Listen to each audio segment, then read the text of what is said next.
Hollywood is lying to us. Ever wonder how Hollywood regularly manages to fill their movies with creatures you've never seen before? Remember the zombies in I Am Legend? Where did they come from? If there's one thing to keep in mind when watching movies, it's that you can't ever believe everything you see. Some of the most iconic blockbuster scenes of all time were actually filmed in empty warehouses while your favorite actors pranced around in embarrassing green skin-tight onesies. Sorry to burst your bubble, but Mark Ruffalo doesn't turn into the Green Hulk without this onesie. Sit tight, we're going to be taking a look at Hollywood films before and after special effects.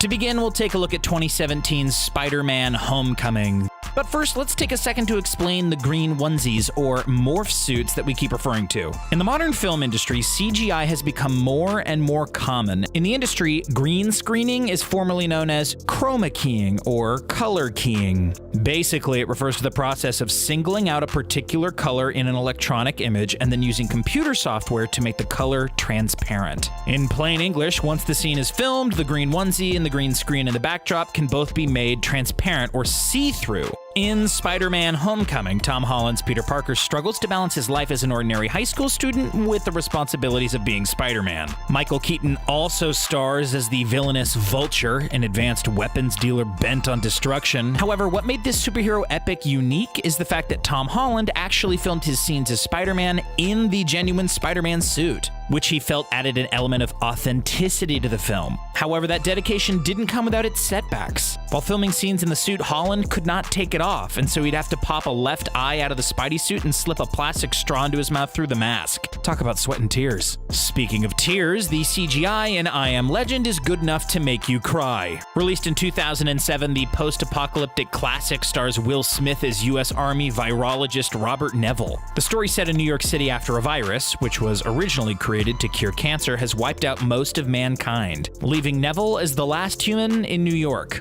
Well, aside from his undead companions. One of the most memorable scenes in the film involves Will Smith struggling with a rabid, virus-infected dog who's going for his jugular. However, the incredibly realistic dog was little more than a man in a green morph suit holding a vicious-looking puppet, while Smith did a convincing job of wrestling with it. What's more, over $40 million of the film's $150 million budget was spent on the CGI required to make the Manhattan wasteland that serves as the movie's setting. If you're enjoying this video, be sure to click that like button and leave us a comment. Your engagement is what keeps our special effects team going. Like Spider-Man: Homecoming, Avengers: Endgame is part of the MCU, or the Marvel Cinematic Universe. This movie series has absolutely dominated the box office since its first film, 2008's Iron Man, and has produced 22 films to date. CGI is incredibly crucial to the creation of the MCU, and Avengers: Endgame, yeah, it's no exception. There are so many famous scenes from the movie, including the final battle, that would not have been possible without the green screen technology to create the background world in which the battle is set. Also, many of the characters are created using CGI. Thanos, for example, would not have been possible without the facial recognition technology that allowed the special effects team to capture actor Josh Brolin's expressions as the towering 8-foot-tall purple villain. Likewise, Mark Ruffalo's portrayal of the Hulk was made possible by a motion capture suit, an equally complex facial recognition technology. Brolin and Ruffalo may have looked silly on set, but their convincing performances are definitely worth the expense. When it comes to convincing CGI, it's difficult to have a conversation without mentioning Jurassic Park. The series originally began in 1993 with Jurassic Park, but has continued to produce movies ever since. Fallen Kingdom is the 5th film in the series, with a 6th planned for a release in 2021. Whereas the old films used CGI as a last resort, favoring animatronics and puppetry like foam raptor suits with human actors inside of them, the new films have really stepped up their CGI tech game, utilizing motion capture technology for most of the dinosaur footage, and also applying this technology to the updated raptor suits. Jurassic World: Fallen Kingdom was able to greatly improve its special effects when compared to the earlier 90s Jurassic films.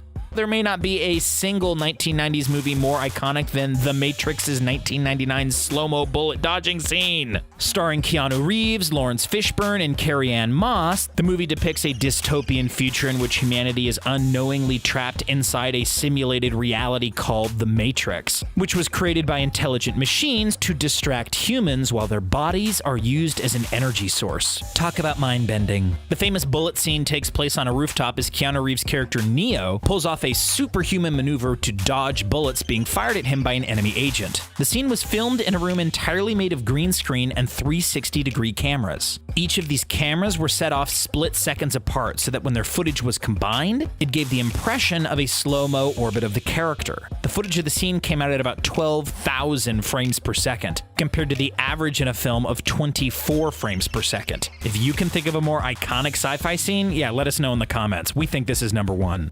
2014's Guardians of the Galaxy features an ensemble cast with stars like Chris Pratt, Zoe Saldana, and Bradley Cooper. The film features many of the CGI tricks we mentioned in this video, including the green screen and motion capture technology, or mocap. The mocap technology was especially useful in creating Bradley Cooper's character Rocket Raccoon. Mocap requires that sensors be placed all over the actors so that all their movements can be mapped onto a computer in real time to create a virtual skeleton. To portray Rocket Raccoon, Bradley Cooper was placed in a green morph suit with motion capture sensors all over so that the 6-foot-tall actor could be convincingly portrayed as the diminutive raccoon bounty hunter. That's a serious case of shrinkage. Diminutive characters abound for our next film, 2012's The Hobbit. The film was based on Tolkien's 1937 novel of the same name and stars Martin Freeman and Ian McKellen. The Hobbit takes place in the fictional world of Middle-earth 60 years before the beginning of The Lord of the Rings and follows Hobbit Bilbo Baggins, who was convinced by the wizard Gandalf to accompany 13 dwarves on a quest to reclaim the Lonely Mountain from the dragon Smaug. The creation of the mind-blowing fantasy world the hobbits inhabit was largely reliant on green screen technology, as can be seen in this before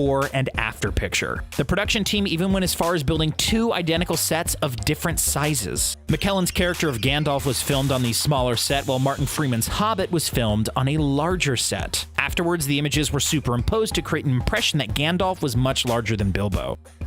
Based on the novel by Yann Martel and directed by Ang Lee, Life of Pi revolves around an Indian man named Pi Patel, who tells a novelist about his life story, and about how at age 16 he survived a shipwreck in the Pacific Ocean on a lifeboat with a Bengal tiger. The team used a green, or in this case blue screen room, and built a 1.7 million gallon wave pool to film the raft scenes in, and to create the impressions of both stormy and calm ocean conditions. To clarify, chroma key technology is not reliant on the color green specifically, but rather can make use of any distinct color. Red, purple, green, black, whatever. Even the tiger, who plays a prominent role in the film, was entirely created using a blue puppet, and lots of CGI. 2015's post-apocalyptic thriller Mad Max Fury Road, starring Tom Hardy and Charlize Theron. The film is set in a desert wasteland where gas and water are scarce commodities. It follows characters Max Rockatansky and Imperator Furiosa's attempt to flee the cult leader Immortan Joe and his army, which leads to a lengthy and spectacular road battle featuring fleets of armored and heavily weaponized vehicles, and a guy playing a guitar. In fact, the majority of the film takes place in a desert, although this is just another one of Hollywood's slick tricks. Part of the movie was filmed in a studio, in a giant green screen room. Just take a look at this before and after picture and tell me you weren't fooled. Did someone say, fool? Okay, well maybe I was just thinking of The Mad Hatter in 2010's Alice in Wonderland. Directed by Tim Burton and starring Johnny Depp and Helena Bonham Carter, the film is loosely based on the Lewis Carroll books. The film tells the story of a 19-year-old Alice Kingsley, who is told that she can restore the White Queen to her throne with the help of the Mad Hatter. It's no secret that fantasy films have improved leaps and bounds with the helps of special effects, and Alice in Wonderland takes advantage of green screen, morph suits, and mocap technology brilliantly. Just take a look at these before and after images and you'll see just what kind of mind-bending works of chroma key technology has been made possible. Think of the Tea Party scene or Tweedledee and Tweedledum. Like with The Hobbit, this film made use of different sized sets to create differences in sizes between their kooky characters. But did you prefer the 1951 animated Disney version of Alice in Wonderland or the 2010 live version Tim Burton movie? Cast your votes in the comments below. No list about special effects would be complete without 2008's The Dark Knight. The second film in Nolan's epic trilogy, The Dark Knight, stars Christian Bale as Batman, Heath Ledger as the Joker, and Aaron Eckhart as Harvey Dent, and follows Batman's efforts to foil Joker's plans to turn Gotham City into pure chaos. Special effects created much of the action scenes, like when Batman slides down the side of a building. However, a combination of mocap technology and chroma key was also used to create the half-burnt face of Harvey Dent, or Two-Face. This remarkable effect was achieved by gluing carefully positioned markers to half of Aaron Eckhart's face, which were later filled in with the gruesome injuries that turned Dent into Two-Face. Well, that's all for our Hollywood films before and after special effects. Which one of these films did the most convincing job? Leave us your thoughts in the comment section below. We'd love to know what you think. Please Please like and share this video with all your friends. Also, remember to subscribe and click that little bell. Then you'll be notified whenever we post something brand new. Thanks for joining us today at The Richest. We'll see you next time.